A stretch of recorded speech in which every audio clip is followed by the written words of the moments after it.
When thinking of some of your favorite National Hockey League stars, there are some players who are as synonymous with a team's colors more than others. When you think Detroit, you may think Steve Yzerman.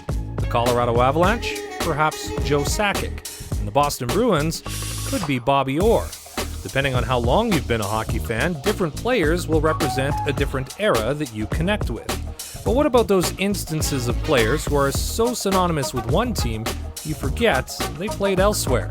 Let's explore some players whose addresses changed that you may have forgotten about.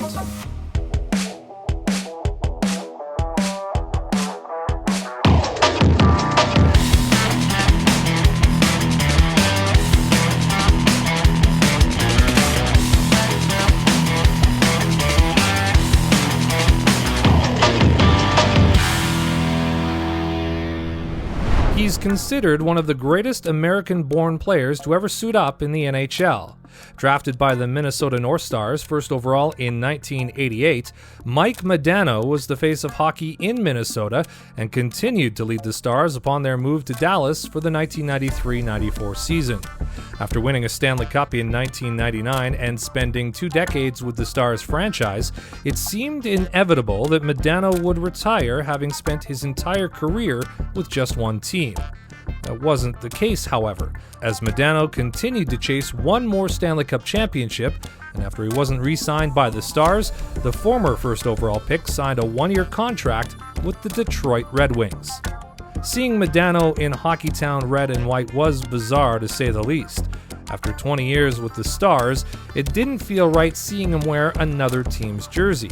It didn't last long, however, as Modano played just 40 games with the Wings in the 2010-11 season before calling it a career.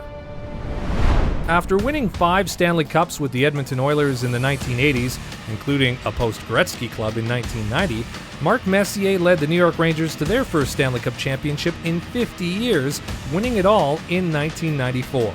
As much as Messier is identified as a legend with the Oilers and the Rangers, few remember, or at least try to forget, a 3-year period from 1997 to 2000, where Messier signed an $18 million contract with the Vancouver Canucks. Expectations were high as the former champion was named the 8th captain in Canucks history, taking the C from longtime captain and fan favorite Trevor Linden. It wasn't to be, however. Success in Edmonton and New York did not follow the Moose to Van City. The Canucks missed the playoffs during Messier's 3-year tenure, and eventually he returned to Manhattan to finish his Hall of Fame career. There is perhaps no greater goalie in Chicago Blackhawks history than Tony Esposito. The native of Sault Ste. Marie, Ontario, played parts of 15 seasons with the Hawks, winning the Calder Trophy in 1969-70 as Rookie of the Year, to go along with 3 Vezina trophies as the league's top netminder. With such a storied tenure, you may be surprised to learn that while Esposito's eventual Hall of Fame career did include a Stanley Cup championship, he did not earn it while a member of the Blackhawks. Esposito was a member of the Montreal Canadiens upon entering the league in 1968-69 and won his only championship with the Bleu Blanc et Rouge. While it was only a 13-game stint before being traded to Chicago the following season, it's easy to forget that Esposito's entire career wasn't spent in the Windy City.